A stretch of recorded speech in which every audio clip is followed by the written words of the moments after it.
All right. Hello, everyone, and welcome to today's webinar. My name is Stephanie Tannenbaum with the Housing Alliance of Pennsylvania. Thank you for joining us for today's webinar titled Creating a State Housing Tax Credit in PA, SB30, a Strategy, Discussion, and Update.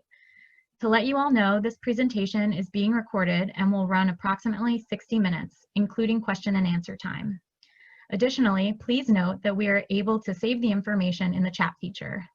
We will also send you a link via email to this recording in the next few days, as well as upload it to our YouTube channel and post to our website. Attendees will be muted during the presentation. If you have questions for the presenters, please type them into the Q&A box in the bottom of your screen. If you have a logistical question for the Housing Alliance staff, please use the chat feature. The chat feature should not be used for questions to the presenters. I'll now turn it over to Gayla Schwartz to begin today's presentation.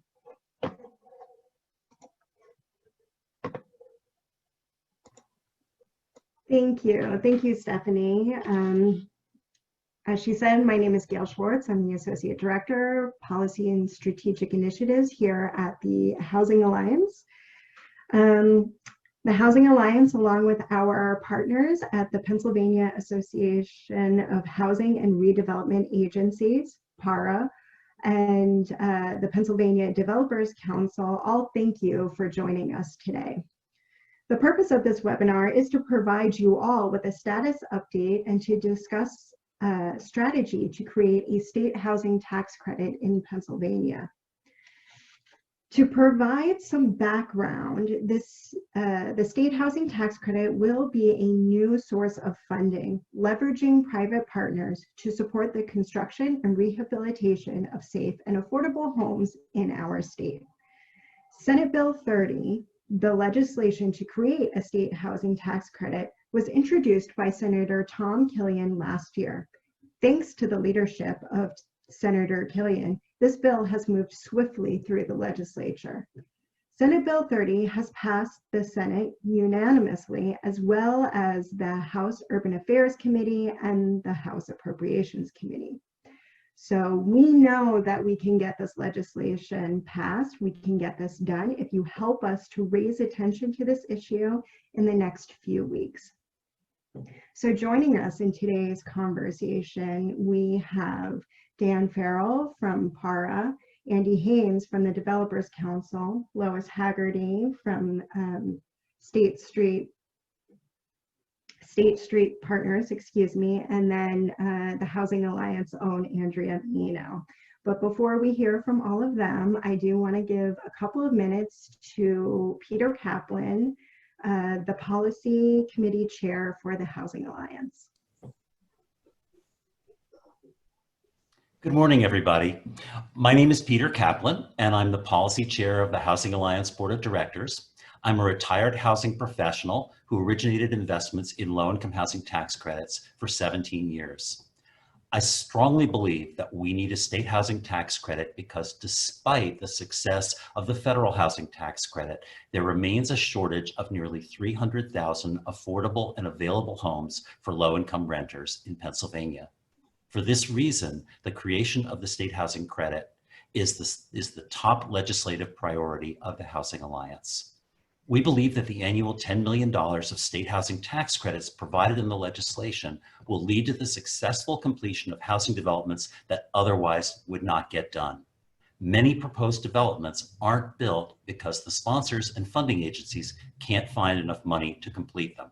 The state housing tax credit will give the Pennsylvania Housing Finance Agency a new tool to fill those funding gaps for several projects every year. It is my hope that the gap funding provided by the state housing tax credit will enable PHFA to provide more developments to fund more developments with its coveted 9% tax credits each year. The enactment of the state housing tax credit will also boost Pennsylvania's economy at a time when that boost is desperately needed. We estimate that every $10 million in affordable housing construction will generate $19.6 million in total economic impact and support 110 jobs. The case for enacting the state housing tax credit is stronger than ever. We are so close to getting this bill done this year. We're asking you to help us get the bill over the finish line to be signed into law by the governor. Thank you.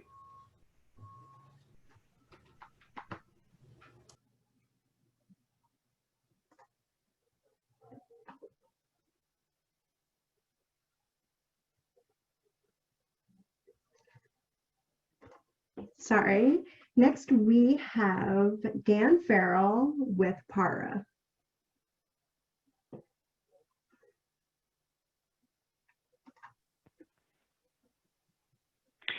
Thank you, Gail. And I, on behalf of PAHRA, I'm the legislative chair of PAHRA, and PAHRA is the statewide association of housing and redevelopment authorities, and we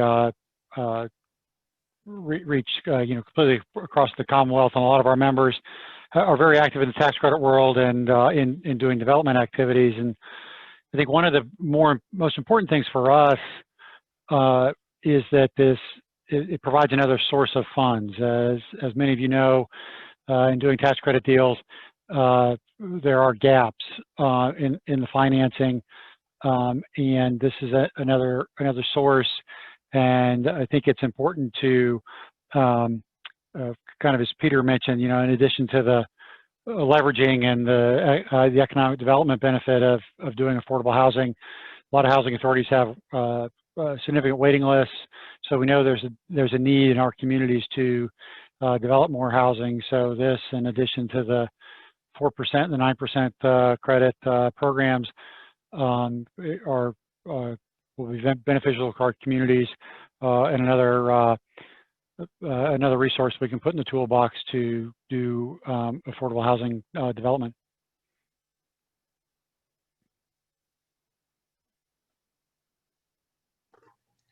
Thank you. And next we have Andy Haynes from the Pennsylvania Developers Council. Thank you. Good morning, everybody. My name is Andy Haynes. I'm a for-profit developer from Gatesburg Road Development, but I'm also the chair of the Pennsylvania Developers Council. We are a group of nonprofit and for-profit developers, syndicators, bankers, accountants, architects who work together with the Housing Alliance and PAHRA and other organizations to promote more funding for affordable rental housing. We have been working closely with our partners on talking to legislators who have projects that we built in their district, reminding them of the need for more affordable housing funding for these deals and how important the state tax credit is. We have targeted certain legislators, mostly on the Republican side, that we know have some concerns over any funding right now in these difficult times. So with working together, we've reached out to our developers, our members, maybe non-members as well, to say, please reach out to your legislator and talk to them about the importance of SB30 and how it helps projects in your region. What we have found with a lot of legislators is they really don't understand affordable housing. They still think of Section 8 or housing authorities or HUD.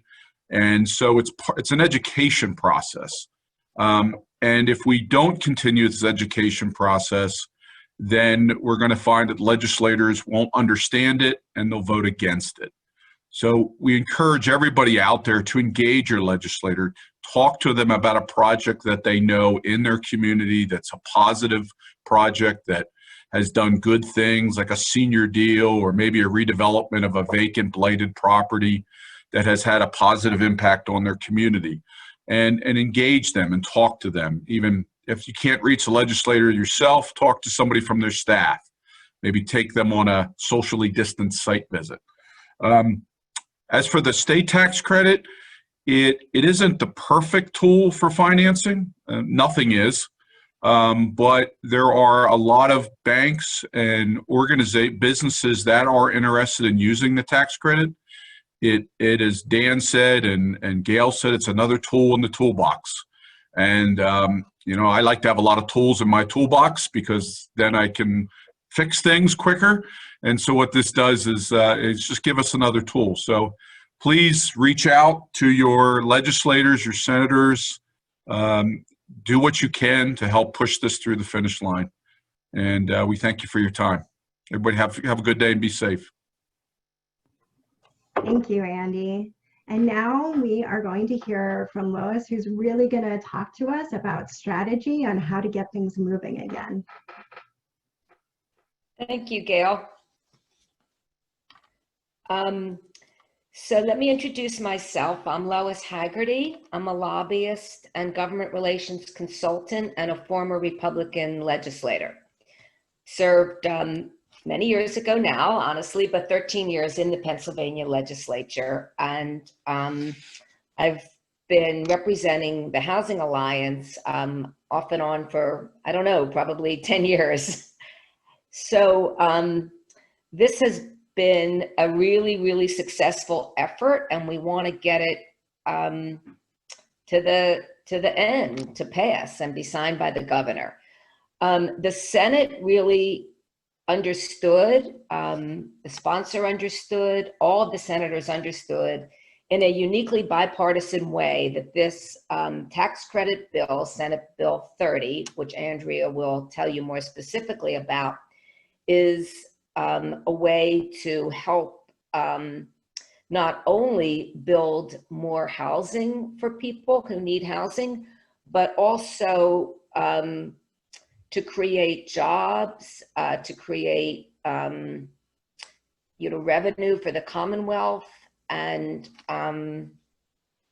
just good for communities, and good for everyone.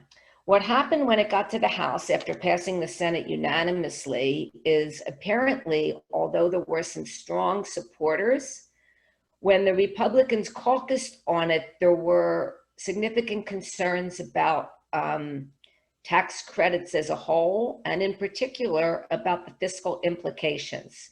So what you should know that Andrea will emphasize, and is really important as you talk to legislators, is that we changed this bill so that it does not go into effect. We want it passed now, so it's there. It can begin creating jobs next year, but we changed it so that the tax credit will not be allocated until fiscal year 21-22, which begins June 21. So as the legislators pass a budget, so far they've passed a 5-month revenue, kind of no new revenue budget. They will have to pass a budget for the remaining 7 months of the year, and this will not impact that. It's important to let them know that, so because they're going to have a big shortfall this year. Not only is it important to let them know that, but when you think about it, by the time the project gets completed, it will be the following year. So jobs will begin, the economic development impact will be felt, but the actual tax credit won't have to come out of the Commonwealth, really until 22-23. So it's an important point to make. So what we really want all of you to do is to contact your legislator, whether they're Republican or Democrat. In the districts where you feel there is a significant need, and Andrea is going to be sharing with you the fact that we have county by county pieces showing the need. So, think about what you want to emphasize. If it's not a district where you think there's a significant need for affordable housing, really important to emphasize economic development. And you will have a piece on that also, which talks about the economic indicators, which are really positive from this tax credit. You should also keep in mind, this is modeled after the national tax credit. So this isn't new, this is just the state tax credit. And many states already have this. So it's important for Pennsylvania to do this. So my suggestion to you is to either email or call your legislator. Typically, they'll ask you to speak to the scheduler and set up a call. I thought it was a great suggestion to do a socially distanced visit if you have a project in your district. If not, you'll just want to do a call with them to talk about it. They need to hear, and as many legislators need to hear from as many people as we can get to make calls, that this is important. It's important to their legislators community, and it's important to you as a constituent in their district. You should send to them the two pieces that Andrea will reference, the economic development piece that the Housing Alliance developed and your county specific piece. I think we're all available if you talk to legislators to hear back your feedback and if they have further questions on it. Our real goal is when the legislators and the leaders who we do think will call this up for a vote, when they go into caucus to talk about it again, our goal is to have as many legislators as possible, particularly Republicans, because they're in the majority in the House, talk about how they want to support this. It's good for their community. It's good for the Commonwealth. So that's my message for how to proceed, and I'll be happy when we get to chat to take any questions. Thanks all. Thank you, Phyllis, and that's really, really great advice and a great recommendation that anybody out there who has a project organize a socially distant visit. I'm going to put a plug in for my personal services in this area. I'm getting pretty good at organizing socially distanced events, and this is very much my wheelhouse. So if you need any assistance at all, please know that I and the Housing Alliance team are available to help you do that. And with that, we're going to pass it over to Andrea, who is just going to go over some high-level details of the bill. Great, thanks, Gail. And if you can stay on just 1 second, Gail, to make sure that I have my presentation up. Can you see it? I can. All right, perfect. Well, good morning, everyone. Again, my name is Andrea Menino. I'm the Senior Advisor, Policy and Practice here at the Housing Alliance, and I am here just to give you a quick overview of the bill and some key components of the bill. And if you actually go to read the bill, you'll see the beginning of the bill actually has amendments to the City Revitalization and Improvement Zones program, the CRIZ program, so that's not related to the state housing tax credit. So just keep scrolling down the bill until you get to the state housing tax credit part. As Gail mentioned, the bill was introduced by Senator Tom Killian. He covers Chester and Delaware counties. And in short, the purpose of the bill is to provide another resource to help create more affordable housing in Pennsylvania. So this is a key part of the bill, and Lois also just mentioned it, is the intent of the bill is so that it is aligned with the federal low-income housing tax credit, or LIHTC. So the eligible projects for the state housing tax credit are the same as for LIHTC. Like LIHTC, the Pennsylvania Housing Finance Agency, or PHFA, will administer the program. And the bill also clearly states that PHFA will issue guidelines in accordance with the administration of LIHTC.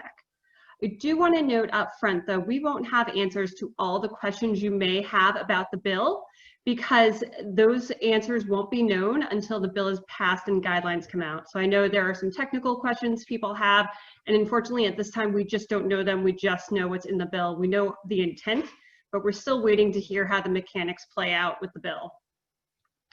So overall about the credit. So the total allocation for each year is $10 million. The maximum amount for award per project is $1.5 million. This is a dollar-for-dollar credit like the LIHTC, so a dollar in general. So a dollar, a $1.5 million investment should yield roughly $1.5 million in tax credits, pricing aside. A significant provision in this bill is that the credit is taken over a 5-year period. So for example, if you are awarded $1 million in the state housing tax credit, you will take $200,000 in credits in year 1, $200,000 in credits in year 2, and so forth. The eligible taxes for this are essentially most of the business taxes. No personal taxes, so while personal income tax is allowed, it's not the personal income tax that's withheld or paid by individuals on W-2s. It's more related to partnerships and S-corps. And in addition, no excise or sales taxes are eligible for the credit.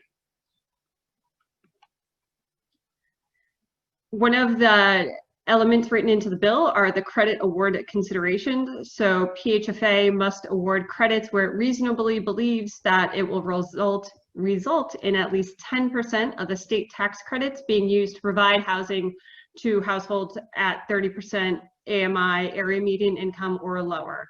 In Pennsylvania, this is approximately $25,100 for a household of 4. So this is where we get into the more technical aspects of the bill. And again, I just want to reiterate, we don't have more information than is in the bill at this moment. One key part of this is that the tax credit will be bifurcated from the LIHTC. So what does this mean? It means that the investor in the state housing tax credit does not necessarily have to be the same investor for the federal low-income housing tax credit. It can be, it just doesn't have to be. Again, into the technical side, I just want to show that there are provisions in the bill for the sale of the tax credit, including sales involving pass-through entities. There are also recapture provisions in the bill that mimic the low-income housing tax credit that either will recapture all or part of the tax credits. The applicant may not be eligible for future tax credits, and there could be other penalties based on what is in the guidelines when they come out. Similar to what PHFA does for the federal LIHTC program, they have to provide an annual report on the number of tax credits awarded, who was awarded, and how much each of them got. So as we know that recently PHFA announced the last round of the federal LIHTC program, and so I assume similar reporting to what they show there. So that wraps up my summary of the bill, and I do want to show, though, a couple of things that Lois referenced.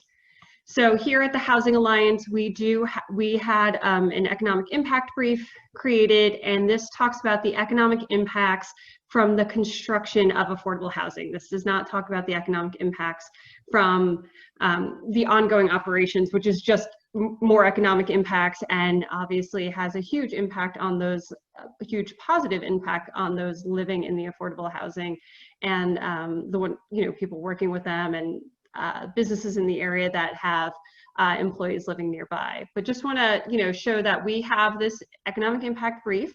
We're using it to help make the case for new affordable housing and the state housing tax credit.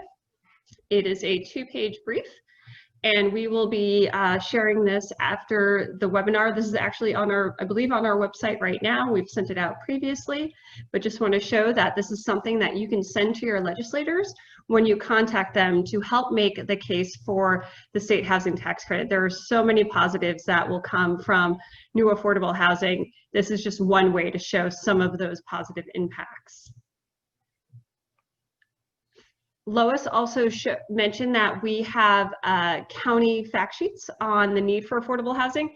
This is not, this is my pull of the county fact sheet, and I just made copies of both sides. It's a 2-sided document, and I just have them shown side by side here. And what we did was we pulled census data from the National Low Income Housing Coalition, data from HUD, and data from PHFA on the need for affordable housing in each county.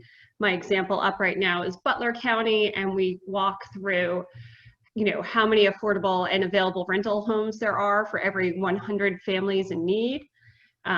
Just some general population statistics, how much it costs to rent a home in each county, the cost burden that many low-income families face. So cost burden is when they spend more than 30% of their income on their housing costs. And then we go into understanding what those counties are doing to minimize homelessness in their counties, and then what affordable housing units actually exist in those counties and what programs they're through. And then also highlighting some of the more programmatic and service work that is being funded through the FAIR grants or the Housing Trust Fund grants, which were also, PHFA also just awarded the latest round of those when they announced the LIHTC program. So just want to highlight these, and we can share these with you, and you can also send these to your legislators so you can show the local need for more affordable housing in your communities along with the state level economic impacts. I'm going to stop sharing my screen and turn it back over to Gail. Great. So we just are going to open it up to questions. So if folks can please use the Q&A feature to type in some questions, that would be great. In the meantime, I do have just one point or one clarifying question for myself. You know, we are in the time of COVID-19. We're seeing, you know, the state is facing some big budget hurdles in probably the years to come. Now, my understanding of the state housing tax credit is that it's going to, you know, be a program essentially funded at $10 million. Now, when it starts, in its first year, will it be at $10 million or does that ramp up over time? Great question, Gail. So the way, because it's a 5-year credit period, what's going to happen is PHFA will make the awards, you know, the conditional reserved awards in FY21-22, as Lois mentioned, of hopefully all $10 million. But the first year tax credits that will be taken are actually only going to be $2 million because it's going to be a slow ramp. So it'll ramp up to the full 10 million in tax credits being taken by year 5. It's a little confusing. We did this. So one, we have this kind of longer credit period that was built into the bill, and also the way it is, it helps slowly ramp up the use of the tax credits to hopefully get some more buy-in from more fiscally conservative legislators. Excellent. So we have a question. The question is, how do I get the county by county data? So all you have to do is email info@housingalliancepa.org and let us know what counties you are interested in getting county sheets, fact sheets by, and we will happily send that to you. Our next question has a comment. This is a great presentation, especially the county profiles. Will the state low-income housing tax credit be used for both 9% and 4%? So right now, the way it's developed, it can be used for either or with either. We won't know the exact, if it's going to be paired specifically with either until the guidelines come out. Great. Our next question is, will the contract with the developer or property manager have an end date of 20 or 30-year commitment? I do not know the answer to that. We'll need to get back to you on that one. And a lot of these, unfortunately, I may not know the answer to, especially if it's going in with a LIHTC, as we assume almost all of this will, you know, that you have all the LIHTC requirements, and then hopefully the intent for the bill is that the state housing tax credit won't add any requirements. It'll follow the LIHTC requirements. But Andy? Yeah, we don't know the details yet, but I foresee it following the same restrictive covenant as PHFA has, which is actually 35 years now. So, you know, again, those details will be all hammered out, but my feeling is it will mirror that commitment. Great, thank you. All right, well, I think that's, oh, we have one more question that just popped in. It looks like, again, people are asking about the county profiles. So maybe Steph, if you could enter into the chat your email so people can download that. All you have to do is email info@housingalliancepa.org, and someone will be able to get you those county profiles.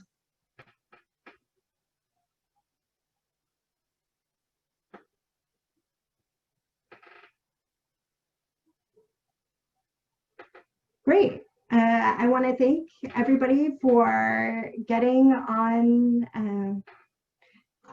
the webinar today. I want to thank all of our presenters. We have, you know, Peter, Andy, Dan, Lois, Andrea. You all presented some really, really great information and points of view. Anybody who's looking to schedule a social distance meeting, you know, the Housing Alliance is available here to support those meetings. We will also be sending out some follow-up materials and talking points to help you make those phone calls, as well as help you come up with some talking points and really anything and everything that you need to make these calls. We really just cannot get this across the finish line without all of you, but we've already done so much great work in passing legislation in Pennsylvania together that I have no doubt that together we are going to add this to our long list of legislative wins. So with that, I just want to thank everybody for getting on the webinar today, and have a great rest of the afternoon.